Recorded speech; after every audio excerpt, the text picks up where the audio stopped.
এগুলো আপনার তো আসলেই মাথায় সমস্যা আছে। আপনি এখানে আসছেন, আপনি অভাবী মানুষ, আমি আপনাকে সহযোগিতা করলাম, এখন আপনি বিয়ের কথা বলতেছেন, আবার আমি সুন্দর এই টাইপের কথা বলতেছেন। এগুলো ভালো না। যান যান যান, চলে যান। আপনার আবার কখনো যদি সমস্যা হয়, আমার বাড়িতে লোকজন আছে, আপনাকে সহযোগিতা করবে। বিয়ে শাদী কথা বলবেন না। আর ঠিক আছে, আমাকে সুন্দর বলছেন, আপনাকে অনেক ধন্যবাদ। আর আমার জন্য দোয়া করবেন। যান, চলে যান, চলে যান। আপা যাই ওইয়া মনে কষ্ট নিন না, মানে কেন বালা লাগ যদি কইছি এক গ্লাস পানি খাবার না।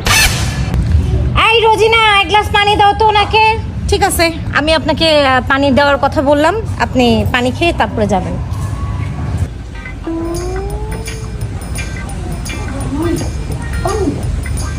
আর আপা লাগা চলে গেছে, আপা থাকলে তো আরো কিছুক্ষণ কথা কইতাম। আপা যাই গো, আরে যদি আজ আরো থাকতেন কইতেন আরো কত খুশি হইতেন। আপা যাই।